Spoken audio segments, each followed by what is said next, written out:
nous allons commencer notre séance extraordinaire à 21h30 quelques, 20h35.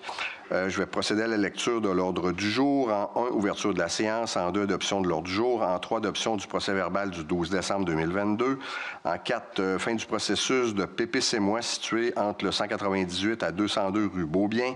En 5, nomination au service du greffe et des affaires juridiques. En 6, nomination d'un responsable de l'accès aux documents et de la protection des renseignements personnels. En 7, condoléances à M. Jean-Luc Tremblay à la suite du récent décès de sa mère. En 8, période de questions, 9, levée de l'Assemblée. Ça me prendrait une proposition pour l'ordre du jour. Édith Sanson propose. Nelson Lepage appuie. C'est adopté. Merci. Point 3, adoption du procès-verbal du 12 décembre 2022. Il est proposé et appuyé que ce Conseil adopte le procès-verbal de la séance du 12 décembre 2022. André Beaulieu propose. Steve Drapeau appuie. C'est adopté. Le point 4, fin du processus de PPC-moi situé entre le 198 et 202 rue Beaubien. Attendu qu'en vertu des pouvoirs insérés à la Loi sur l'aménagement et l'urbanisme, ce Conseil a adopté le règlement 1364 du 10 mars 2003 sur les projets particuliers de construction, de modification ou d'occupation d'un immeuble, PPC-moi, applicable au territoire de la ville de Rivière-du-Loup.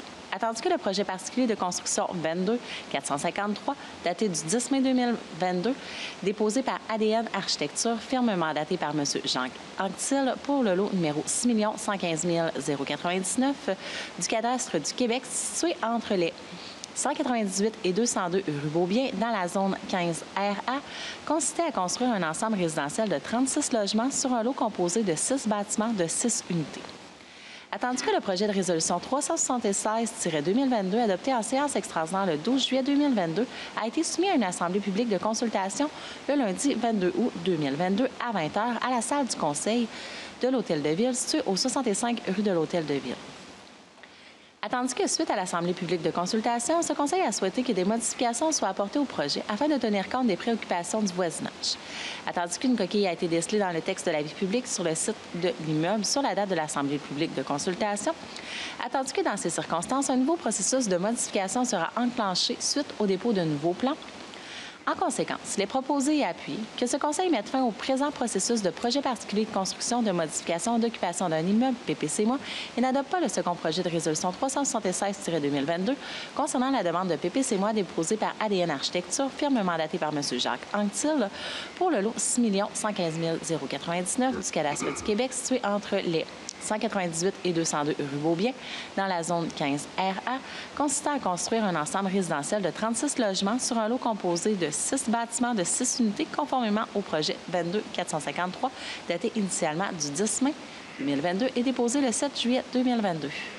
Carl Thériault propose. Nelson Lepage appuie. C'est adopté. Ce qu'on comprend, là, ce sera un projet qui sera redéposé suite aux modifications faites par l'architecte de M. Anctil. Le point 5, nomination au service du greffe et des affaires juridiques. Il est proposé et appuyé que ce Conseil nomme M. Denis Lagacé, directeur général, à titre de greffier intérimaire au service du greffe et des affaires juridiques à compter du 1er janvier 2023 jusqu'à la nomination d'un greffier permanent. Nomme Maître Élise Bourdage, avocate, à titre de directrice intérimaire du service du greffe et des affaires juridiques du 1er janvier au 14 janvier 2023 et fixe sa rémunération à l'échelon 1 de la classe 7 de la Convention du personnel cadre et du personnel de soutien. Nomme Maître Marc-Antoine Rioux, notaire, à titre de directeur intérimaire du service du greffe et des affaires juridiques à compter du 15 janvier 2023 jusqu'à la nomination du directeur permanent du service. Nomme Maître Marc-Antoine Rioux, notaire, à titre de greffier adjoint intérimaire à compter du 14 janvier 2023 et ce, jusqu'au retour de la titulaire officielle du poste. Steve Drapeau propose. Édith Sanson appuie. C'est adopté. Dans le fond, ce qu'il faut comprendre de ça, c'est que M. Lagacé va devenir greffier intérimaire jusqu'à temps qu'on trouve quelqu'un pour remplacer Maître Desjardins qui nous quitte là, ce mois-ci, là, à la fin du mois. Élise Bourdage aussi, qui est avocate, que des fois qui venait remplacer Maître Desjardins ici, va quitter la ville de Rivière-du-Loup, je pense que c'est le 14 ou le 15 janvier. Puis Maître Marc-Antoine Rioux, c'est un employé qu'on a ici à la ville. Il est notaire de formation. Lui, il va accepter le poste de direction du service du greffe par intérim jusqu'à temps qu'on trouve quelqu'un. Parce que M. Rioux, pour le moment, il n'y avait pas d'intérêt à le prendre à temps plein, si on veut. Fait que là, c'est logiquement la séance du mois de janvier. La personne qui fera la lecture des documents sera notre directeur général en remplacement de Maître Desjardins qui fera ça. Ce ne sera pas une aussi jolie voix, mais... Non, c'est ça. Fait que c'est ça. Écoutez, il y a un processus d'embauche qui court actuellement. Fait que quand la personne sera trouvée, ça nous fera plaisir de vous le présenter. Le point 6, nomination d'un responsable de l'accès aux documents et de la protection des renseignements personnels. Attendu que le maire a délégué les fonctions de responsable de la protection des renseignements personnels et responsable de l'accès aux documents à Maître Marc-Antoine Rioux, notaire, à compter du 1er janvier 2023, au terme d'une délégation datée du 19 décembre 2022, faite en vertu de la loi sur l'accès aux documents des organismes publics et sur la protection des renseignements personnels, telle que modifiée par la loi modernisant des dispositions législatives en matière de protection des renseignements personnels. En conséquence, il est proposé et appuyé que ce Conseil prend acte et autorise la dite délégation. Nelson Lepage propose. André Beaulieu appuie. C'est adopté. Merci. Le point 7, condoléances à M. Jean-Luc Tremblay à la suite du récent décès de sa mère. Il est proposé et appuyé que ce Conseil transmette ses plus sincères condoléances à M. Jean-Luc Tremblay, pompier au service de sécurité incendie, ainsi qu'aux membres des familles Pilote et Tremblay, à la suite du récent décès de sa mère, Mme Jocelyne Pilote. Édith Sanson propose. Carl Thériault appuie. C'est adopté. Ce serait rendu au point 8. C'est, on peut faire un tour de table avant la période... Oui, c'est ça, avant la période de questions. Oui, Madame. Devance peut-être, Monsieur le maire, mais j'aimerais souhaiter de joyeuses fêtes à tous nos concitoyens et à tous ceux qui sont présents dans la salle. Alors, de joyeuses fêtes. Puis, je suis bien contente qu'il neige parce que les petits-enfants qui vont être en congé bientôt vont pouvoir aller glisser et faire toutes sortes d'activités. Donc, on peut se réjouir de ça. Merci. Merci, Edith. C'est idem pour moi, Monsieur le maire. On souhaite des joyeuses fêtes à tous les citoyens de Rivière-du-Loup ainsi qu'à nos employés aussi, les employés de la ville. Alors, merci. Merci, Nelson. Monsieur Bastier, on va souhaiter une bonne période des fêtes à tout le monde. Prenez soin de votre entourage. Soyez alerte. On dit la COVID a fait mal, donc soyez à l'écoute des vôtres. Merci. Merci, Steve. Carl? Oui, moi aussi, je voudrais souhaiter aux citoyens louparrivois et louparrivoises de joyeuses fêtes, une bonne et heureuse année 2023, ainsi qu'aux employés de la ville.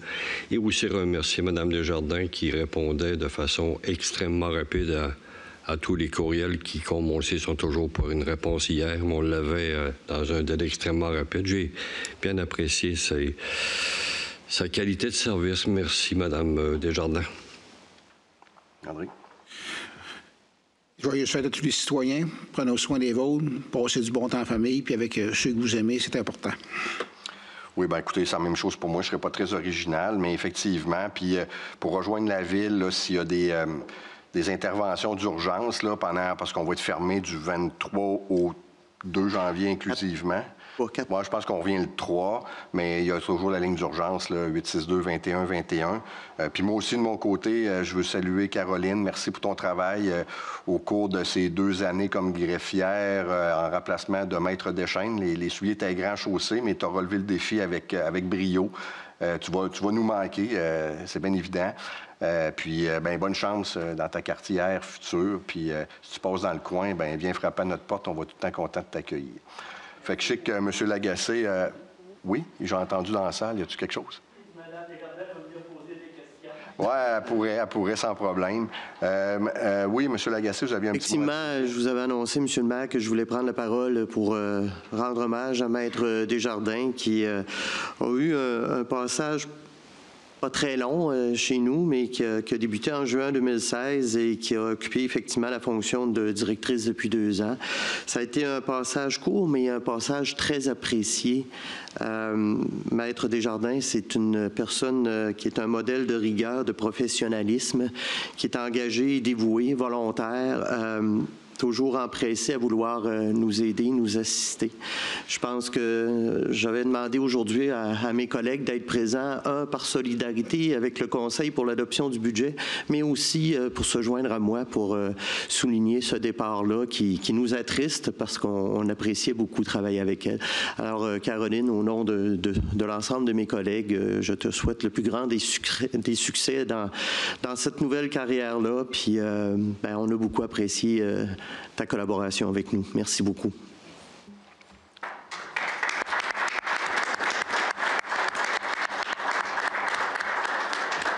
Ouais, je pense qu'on aurait dû finir avec ça, hein, il me semble.